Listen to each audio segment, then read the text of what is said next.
Hello student, সবাই কেমন আছো? আশা করি সবাই ভালো আছো। আবার একটি তোমাদের সামনে নতুন ভিডিও নিয়ে চলে এসেছি।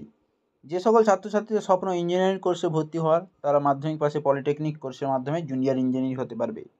পলিটেকনিক কোর্সে ভর্তি হওয়ার জন্য ছাত্রছাত্রীদের মাধ্যমিক পরীক্ষার পর একটি জেক্সপো এক্সাম দিতে হতো, কিন্তু এবছর থেকে সেই পরীক্ষা তুলে দেওয়া হয়েছে। শুধুমাত্র মাধ্যমিকের নাম্বার অনুযায়ী ছাত্রছাত্রীরা পলিটেকনিক কোর্সে ভর্তি হতে পারবে, কোনো রকম এক্সাম ছাড়াই।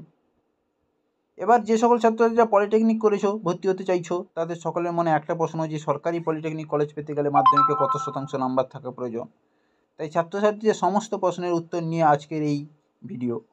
তাই দেরি না করে ভিডিওটিকে লাইক করো, কমেন্ট করো, শেয়ার করো এবং চ্যানেলটিকে সাবস্ক্রাইব করে রাখো। এবার দেখে নেওয়া যাক মাধ্যমিকে কত নাম্বার পেলে সরকারি পলিটেকনিক কলেজে পাবে। মাধ্যমিকে কত শতাংশ নাম্বার পেলে সরকারি পলিটেকনিক কলেজ কবে, এটা নির্ভর করবে পড়ুয়ারা কোন ক্যাটাগরি অন্তর্ভুক্ত।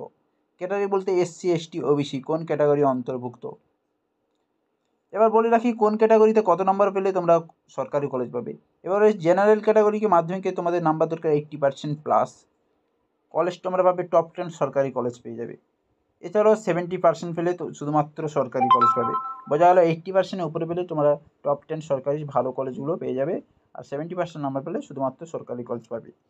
এবার হচ্ছে এসসি এসটিদের ক্ষেত্রে 65% নাম্বার টপ 10 সরকারি কলেজ, 55 থেকে 60% নাম্বার শুধুমাত্র সরকারি কলেজ।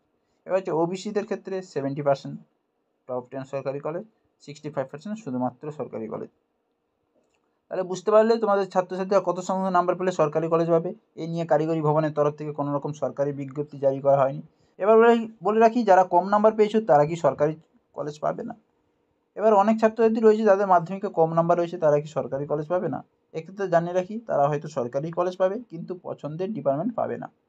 যে সকল ট্রেডগুলিতে পলিটেকনিক করার পর চাকরি পাওয়ার প্রবণতা বেশি, যেমন electrical, mechanical, civil, computer science ইত্যাদি মনের মতো কোর্সগুলি না পেলেও সরকারি কলেজে অন্যান্য কোর্স পেয়ে যাবে। তাহলে বোঝা গেল তোমাদের ব্যাপারটা। ভিডিওটা ইনফরমেটিভ লাগলো। তাই এইরকম পলিটেকনিক কোর্সে ভর্তি সংক্রান্ত সমস্ত আপডেট পেতে আমাদের চ্যানেলটিকে সাবস্ক্রাইব করে রাখো।